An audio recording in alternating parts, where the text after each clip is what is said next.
예수님께서 항상 기도하고 낙심하지 말아야 될 것을 비유로 말씀하신 적이 있습니다. 어떤 도시에 하나님을 두려워하지 않고 사람을 무시하는 한 재판장이 있었는데, 이 재판장이 살고 있는 도시에 억울한 한을 품고 있는 한 여인이 있었습니다. 그는 과부였습니다. 그가 자주 그 재판장을 찾아가서 재판장에게 내 원수에 대한 내 원한을 풀어달라고 하였지만 재판장은 한동안 들어주려는 마음조차 갖지 않고 전혀 무시했습니다. 근데 어떤 날 이 재판장이 이렇게 스스로 생각합니다. 내가 하나님을 두려워하지 않고 사람도 무시하지만 이 과부가 나를 이렇게 귀찮게 하니 내가 그의 원한을 풀어주어야 하겠다. 그렇게 하지 않으면 그녀가 자꾸 나를 찾아와서 내가 내 명대로 살지 못하겠다. 그런 생각을 합니다. 예수님은 여기까지 이야기하시고 제자들에게 이렇게 말씀하십니다. 너희가 이 불의한 재판관이 하는 말을 들어라. 이 불의한 재판관, 그 밤낮 부르짖는 택하신 자들의 원한을 하나님께서 들어주지 않겠냐. 사람도 무시하고 자기가 잘났다고 생각하고 자기가 가장 괜찮다고 생각하며 하나님도 두려워하지 않는 이 사람도 귀찮게 하는 그 여인의 한을 들어주었는데 하나님께서 너희의 기도를 들어서 해결해 주시지 않겠느냐, 그들에게 오래 참으시겠느냐고 반문하십니다.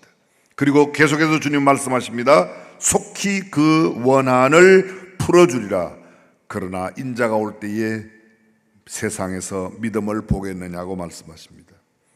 예수님의 이 비유는 불의한 재판관의 윤리성이나 사회 부조리를 지적하는 그런 내용이 아닙니다. 하나님을 두려워하지 않고 사람을 무시하는 인간 말종 재판관의 불신앙과 부도덕한 인간성을 저주하거나 책망하고자 하는 그런 내용도 아닙니다. 원수에 대한 한 맺힌 소원을 안고 살고 있는 과부에게 자선을 베풀어라, 사랑을 실천해 주어라, 그리스도인의 인격과 삶을 어떻게 가져야 하는가를 가르치는 그런 내용도 아닙니다.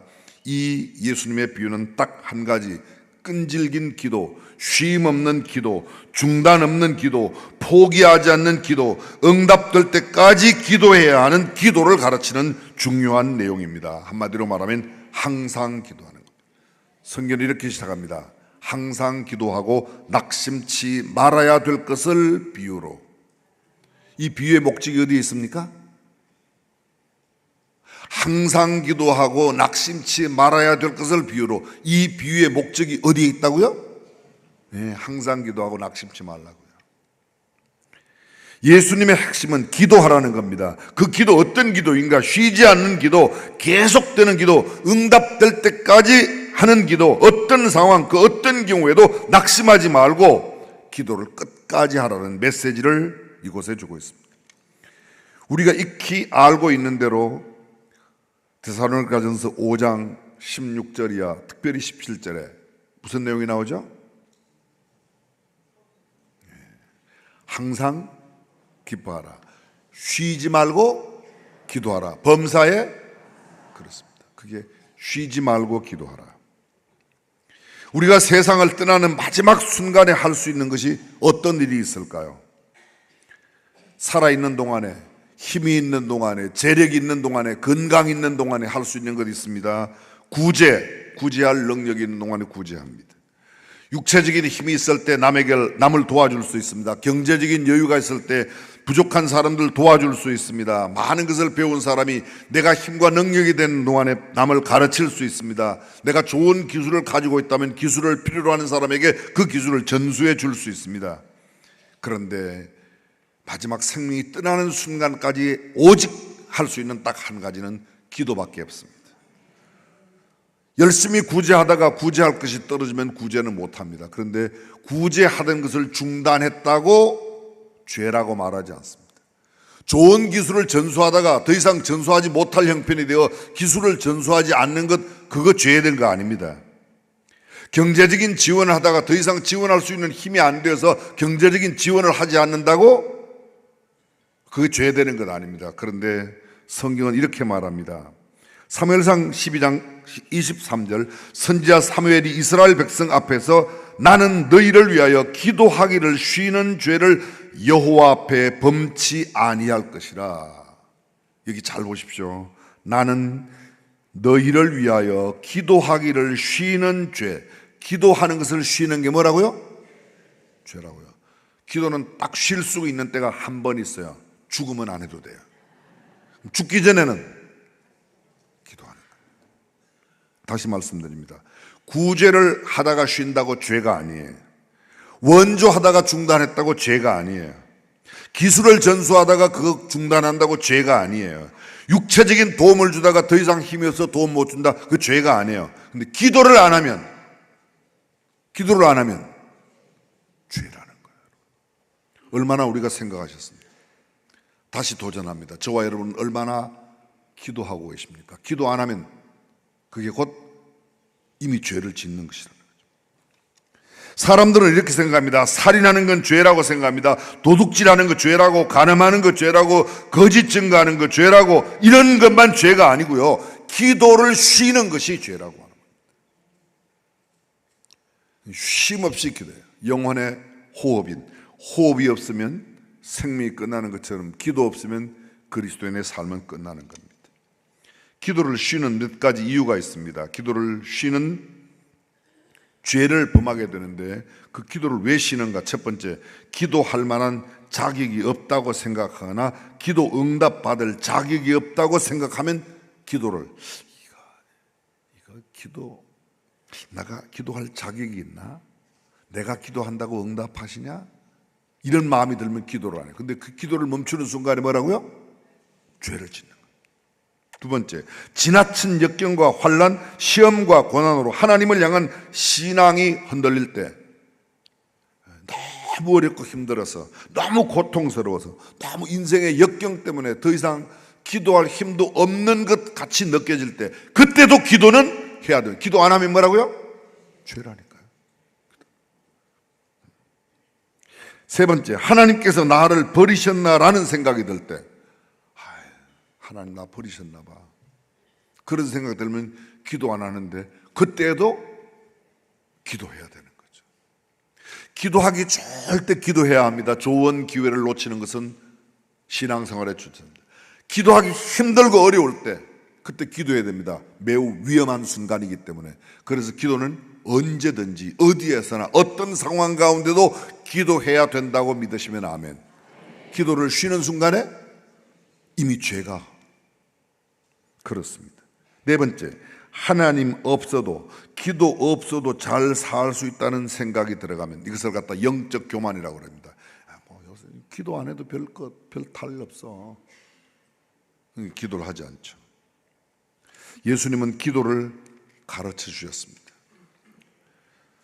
누가복음 11장 1절에 보면 예수께서 한 곳에서 기도하시고 마치심에 제자 중 하나가 여짜오되 주여, 요한이 자기 제자들에게 기도를 가르치는 것 같이 우리에게도 가르쳐 주옵소서. 뭐를요? 기도 가르쳐 달라고요. 예수께서 이러시되 너희는 기도할 때 이렇게 하라, 이렇게 하라. 그리고 나오는 이야기가 우리가 예배 때마다 찬양하는 주기도송, 주님께서 가르쳐 준 기도. 누가복음 11장에 나오는 주기도문은 우리가 지금 하나님 앞에 드리는 주기도문하고 약간 차이가, 우리가 보통 하고 있는 주기도문은 마태복음 6장 9절로부터 13절까지의 기도문을 그대로 씁니다.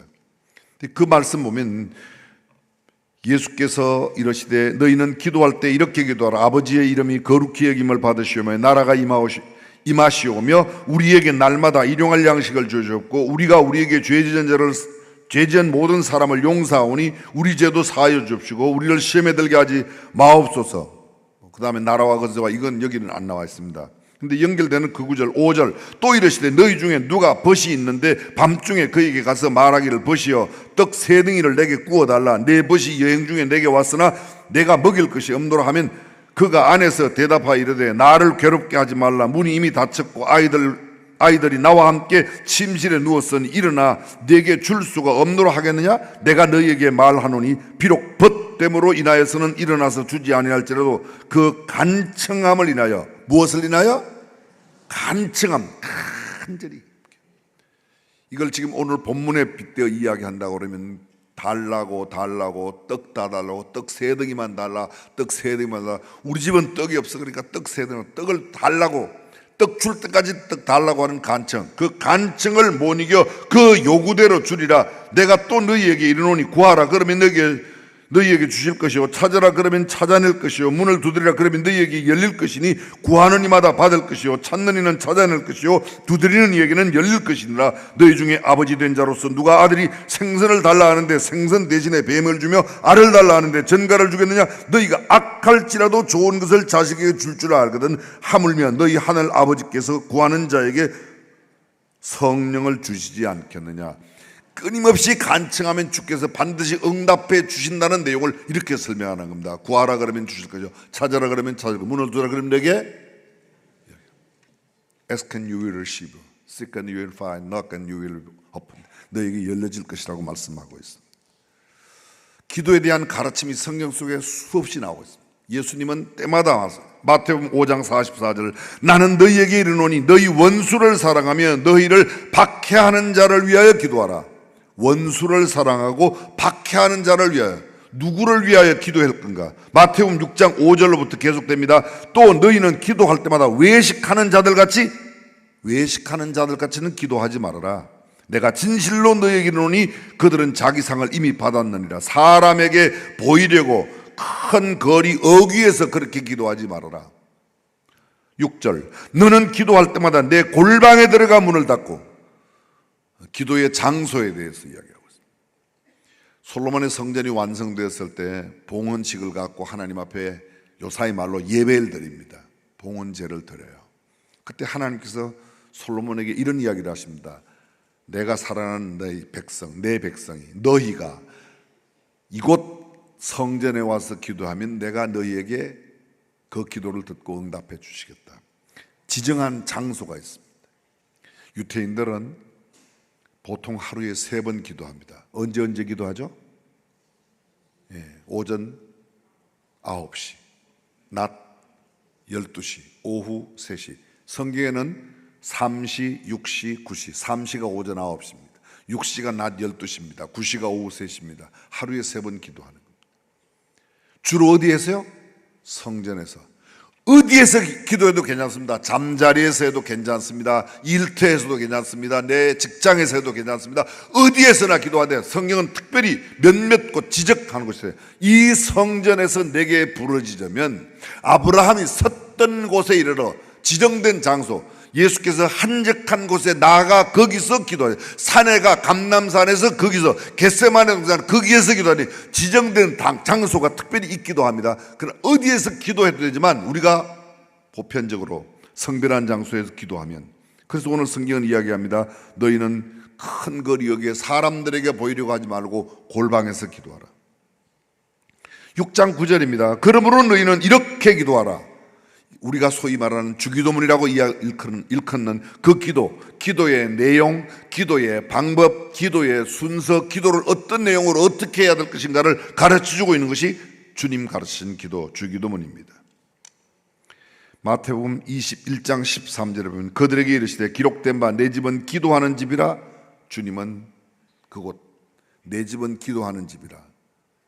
원어에는 만민을 위하여 기도하는 집이라고. 그런데 너희가 기도하는 집을 강도의 소굴로 만들었다. 기도를 해야 할 곳을 기도해야 할 장소로 제대로 사용하지 않는 것 주님께 책망받고 있습니다. 마태복음 24장 20절에 보면 너희가 도망하는 일이 겨울에나 안식일에 되지 않도록. 말세가 되면 어떤 일이 일어나겠습니까? 제자들이 묻습니다. 말세가 되면 이런 일들이 일어날까요? 사람들이 배교하고 미혹하는 영들에게 이단의 많은 것들을 이야기합니다. 그런데 그런 때, 위기의 때가 찾아올 때 너희는 그런 일들이 겨울에나 안식일에 되지 않도록, 다시 말하면 위기의 때를 준비하는 기도를 하라고 말씀하고 있습니다. 마태복음 26장 41절, 예수님께서 겟세마네 동산에서 기도할 때 제자들에게 시험에 들지 않게 깨어 기도하라. 기도에 대한 가르침, 이 짧은 시간에 다 나열을, 새벽 5일여 미명에 한적한 곳에 나가 주님께서 기도하셨다. 기도에 대한 가르침입니다. 오늘 본문 누가복음 18장 9절로부터 14절까지, 이 누가복음 18장에 3가지의 기도가 나옵니다. 1절로부터 8절까지의 내용이 조금 전에 얘기했던 불의한 재판관과 억울한 원한을 안고 있는 과부의 이야기, 쉼없는 끊임없는 기도, 낭망치 말고 기도해야 될 것을 그렇게 이야기합니다. 두 번째가 바리새인과 세리기도, 잠시 뒤에 살펴보겠습니다. 그리고 누가복음 18장 맨 마지막 35절로 43절까지 보면 여리고의 길목에 앉아있던 맹인이 무리가 지나감을 듣고 이 무슨 일이냐, 나사렛 예수가 지나간다고 했더니 그 맹인이 외쳐서 나를 불쌍히 여겨달라고, 그때 그 부러지려 외치는 그 맹인의 기도를 듣고 눈을 뜨게 하시는 그런 세 가지 형태의 기도가 있습니다. 외치는 기도, 이게 세 번째 기도입니다. 쉬지 않는 기도, 이게 첫 번째입니다. 가운데 바리새인과 세리 기도, 우리가 오늘 살펴보고자 하는 내용입니다. 먼저 성경 속에 나오는 바리새인에 대한 이야기를 조금만 하고 넘어가겠습니다. 우리가 이미 잘 알고 있습니다. 이 히브리어 파루시라는 단어에서 유래가 되었고, 바리새인들의 최초는 지금부터 2200년 전, 예수님 오시기 약 200년 이전 BC 2세기 3세기 때부터 이 사람들이 있습니다. 그 무리의 뜻은 뭔가 하면 분리주의자, 페르세스, 영어로 말하면 세퍼레티스트, 분리주의자, 그런 뜻입니다. 그때는 기원전 그리스가 세계를 제패하고 있었습니다. 근데 그리스의 델피에 가면 지금도 있는 것처럼 수많은 우상 숭배들이 만연해 있었습니다. 배교가, 하나님을 섬기는 많은 사람들이 하나님을 저버리고 우상 숭배하는 그때 유독 하나님을 향한 신앙생활을 잘 지키는 일부의 사람들이, 우리는 저 사람들처럼 저렇게 하지 않아, 그리고 따로 떼어져 나와서 신앙생활을 잘 지키면서 신앙생활을 시작한 사람들이 바리새인들입니다. 그러니까 바리새인의 처음 출발은 매우 경건하고 거룩하고 성별되게, 우리는 세속과 분리되어 하나님의 율법을 온전히 지키겠다며 이라는 경건주의 운동의 그 뿌리, 기원을 두고 있습니다. 그러니까 아주 좋은 마음으로 시작했습니다. 바리새인들의 당대 유대 사회에서 민중들에게 가장 존경받는 지도자들이었습니다.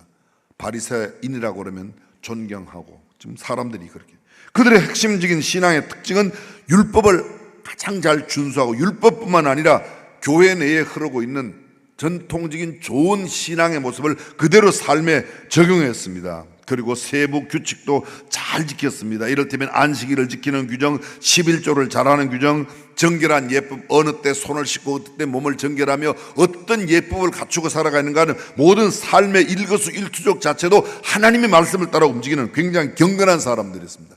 그들의 신학적인 입장은 제사장 계급을 따로 분리하는 그런 계급의식이 있는 사람이 아니라 경건함에, 거룩함에, 온전한 순진함에 그들의 신앙의 뿌리를 두고 있었습니다. 영혼의 불멸을 믿었고, 육체의 부활을 믿고, 천사와 영의 존재, 전통적인 아주 성경적인 신앙을 그대로 가지고 있었던 사람이 바리새인들입니다. 성전 중심의 사두개인들에 비해서 이 사람들은 세속에 가서도 일반 세상 사람들 가운데 있지만 세상 사람들의 습관처럼 하지 않고 구별된 신앙생활을 했던 그런 사람들입니다. 회당 중심으로 늘 말씀을 가르치고 연구하는 일에 그들의 전심전력을 다했습니다. 그런데 세월이 흘러가며 이 사람들이 조금 더 좀 부패해 갔습니다. 다시 말하면 자기네들이 하고 있는 경건한 생활을 우월의식을 갖고 남들을 무시하기 시작하고 멸시하기 시작했습니다. 나는 이런 사람이야, 너네하고는 달라, 이런 특권의식을 갖게 되었습니다. 그때 예수님은 그들을 향하여 지적하십니다. 그들이 생겨난 지 약 200년은 지났을 때 예수님께서 그들을 향하여 독사의 자식들이라고, 회칠한 무덤 같다고, 화 있을진저 외식하는 서기관들과 바리새인들이여, 너희 사람들 앞에는 잘하면서 너희들끼리 있을 때는 엉터리로 사는구나, 잘못됐다고 그렇습니다. 다시 말하면 그들은 본질보다 형식을 앞세우는 곳으로 빠져 들어갔습니다. 뿐만 아닙니다. 위선과 교만으로 꽉 찼습니다. 남들에게 경건하게 보이기 위해서 시장 어귀에서 사람들이 많이 보이는 데서 기도합니다. 그리고 그들이 금식하면 금식했다는 거 티를 내려고 일부러 몸을 좀 꾀저리하게 세수도 안 하고 가는 거예요. 제가 쉽게 세수도 안 하고 이렇게는 안 돼 있는데 표현하면 그렇다는 겁니다. 뿐만 아닙니다. 예수님이 행하시는 기적과 새로운 가르침에 많은 민중들이 그쪽으로 시선을 돌리자 자기네들을 향하여 올리던 칭송이 다른 데로 넘어가니까 예수님을 시기하고 예수님을 미워하기 시작했습니다. 그것이 겉으로 드러났습니다. 그래서 그들이 주님으로부터 책망을 받는 겁니다. 근데 그런 바리새인이, 예수님 당시에 바리새인이 성전에 기도하러 올라갔습니다. 오늘 성경은 그 바리새인의 성전 기도 모습을 이야기하고 있는 겁니다. 그리고 그와 함께 기도하러 올라간 사람, 다른 사람은 세리였습니다. 세리에 대한 이야기도 잠깐 제가 드리겠습니다. 세리는 어떤 사람인가? 세리는 성경에서 보면 아주 당대에 가장 미움받던 사람이었습니다. 예수님이 세리와 죄인들의 친구라고 말할 때 그 죄인은 몸을 파는 창녀를 말합니다. 창녀와 동급으로 취급되던 사람, 그들이 세리였습니다. 민족의 배신자. 당시에 이 세금을 거두는 사람은 조세 도급제라고 그래서 세금이 얼마 수입이 되면 얼마를 세금 낸다, 이런 게 아닙니다. 세율이 있는 게 아닙니다. 조세를, 이 세금을 징수하는 사람들은 자기네들이 신청을 해서 로마 정부에 뽑혀지면 하는 겁니다. 이를테면 수원시를 맡은 세무, 나 수원시에 내가 세무원을 하겠습니다. 그러면 나는 올 한 해 동안 얼마를 세금을 거두어 내겠습니다. 입찰을 해서 제일 많이 써내는 사람이 세무원이 되겠죠. 월급이 따로 없습니다. 자기네들이 내기로 한 만큼만 내고 나머지는 자기가 더 거두어서 자기 것을 갖는 겁니다. 식민지를 당하고 있는 유태인들에게 팔레스타인 지역에서 세금을 얼마씩 거둬내기로 말하고, 예를 들면 여리고의 세무서장 삭개오, 나 올해 여리고에서 세금 5천만 원 걷어내겠습니다. 5천만 원 걷어내고 1억을 거두든 2억을 거두든 나머지는 내가 다 갖습니다. 그러니까 동족들 사이에는 이 사람이 완전히 따돌림을 당하는 거죠. 죄인 취급을 받습니다. 로마 정부는 유대인 중에서 세금을 거둘 사람들을 입찰로 그렇게 뽑아서 동족의 피 같은 돈을 뜯어다가 지배국인 로마에 바치는 역할을 함으로 인해서 히브리 사람들에게, 유태인들에게는 가장 멸시받는, 가장 천대받는, 마치 창기와 함께 취급받는 그런 사람입니다. 근데 바리새인도 기도하러 왔고 이런 세리도 기도하러 왔습니다. 그의 기도, 성경은 이렇게 말하고 있습니다. 바리새인의 기도. 자, 이 비유, 성경을 이야기할 때 이렇게 말합니다. 잘 들어보십시오. 자기를 의롭다고 믿고 다른 사람을 무시하는 사람, 멸시하는 사람에게 이 비유를, 예수님께서 이 비유를 누구에게 하세요?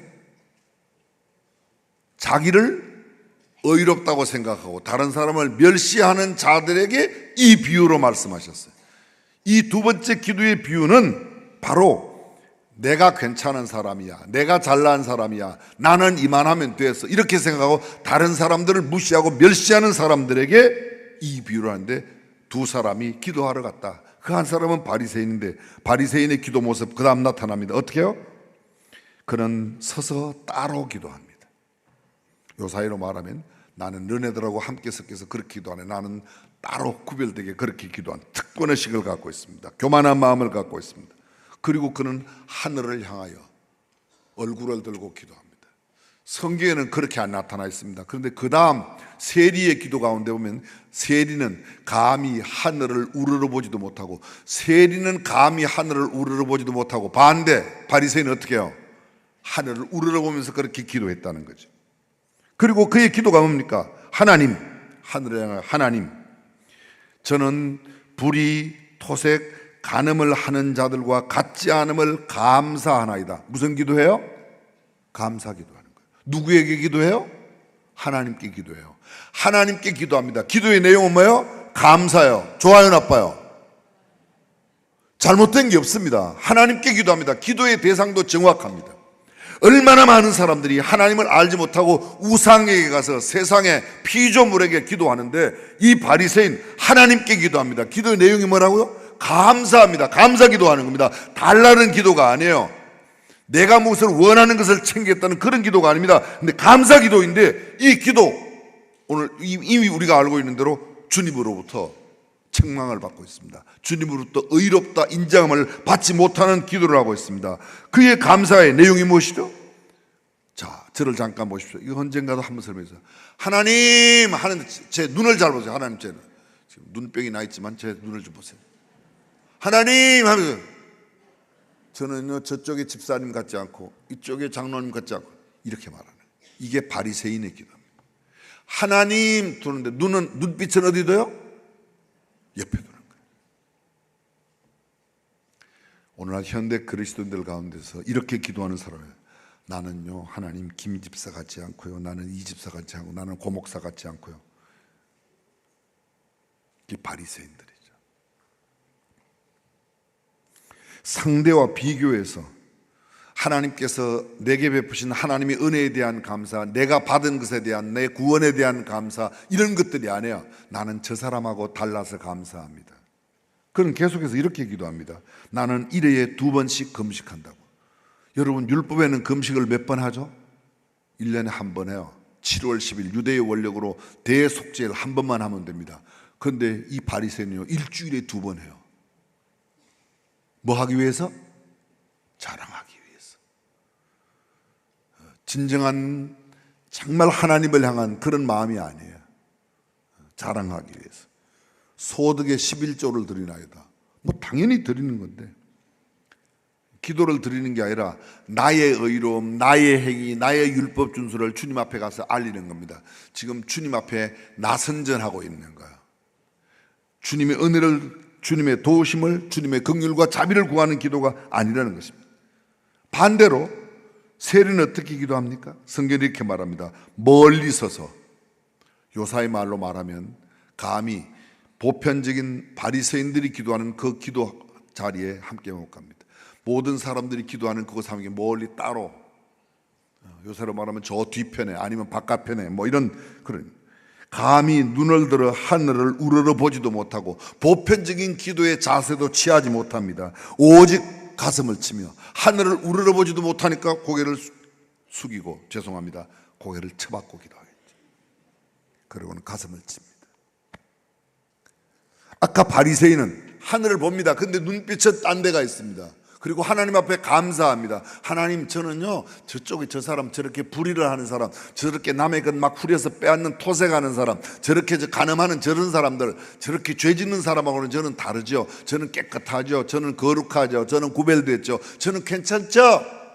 그래서 감사해요 하나님. 근데 하나님은 전혀 그 감사를 받지 않으신다는 거예요. 오히려 이 세리 기도, 그는 하늘을 우러러보지도 못합니다. 가슴을 치면서 그의 시선은 어디에 향하고 있습니까? 자신을 봅니다. 그의 시선은 누구를 봅니까? 하나님을 봅니다. 하나님을 보고 자신을 보니 한량없이 작은 내 모습, 한량없이 추한 내 모습, 그 온전히 거룩하고 온전히 구별되고 온전히 성별하신 그 하나님에 비하여 나를 보니까 나는 정말 그분 앞에 설 수 없는 죄인입니다. 그래서 말합니다. 그를 가슴을 치면서 주님, 주님, 저를 불쌍히 여겨주세요. 제가 죄인입니다. 오늘 우리는 어떤 기도를 주님께 드리고 있나요? 얼마나 많은 현대인들이 바리새인처럼 기도하고 있는지 모르겠습니다. 하나님을 바라보면 내 어떤 의도, 내가 어떤 좋은 일을 하고 선한 일을 해도 마치 더러운 옷처럼 여길 터인데 말이죠. 그렇게 하지 않고 있다는 거죠. 오늘 저와 여러분들이 하나님 말씀에 비추어 세리가 기도하는 이 모습 정말 진솔하게 배워 아름답게 살아가는 저와 여러분들이 될 수 있기를 주님의 이름으로 축원합니다. 다시 잠깐만 돌아가 보겠습니다. 바리새인이라고 다 나쁜 건 아니에요. 바리새인이라고, 우리가 알고 있는 바리새인 가운데 굉장히 좋은 분이 있어요. 누구요? 밤중에 예수님을 찾아왔던 니고데모. 예수님의 시신을 마지막 당돌이 빌라도 앞에 가 예수님의 시신을 달라고 역적으로 처형받은 예수의 시신을 갖다가 자신의 무덤에 갖다가 안장하겠다고 하는 아리마대 사람 요셉. 그리고 여러분, 초대교회 최대의 복음 전도자 바울이 바리새파 사람인 것 아십니까? 나는 율법으로는 바리새인이요. 바리새인이 다 나쁜 건 아니에요. 바리새파 가운데서도 굉장히 훌륭한 사람입니다. 세리 가운데서도 그렇게 죄인 취급받고 창녀와 함께 동급 취급받고 매국노로 취급받고 모든 유대인들에게 멸시받는 사람들 가운데도 주님은 그들을 불러내셨습니다. 여리고의 세무소장 삭개오,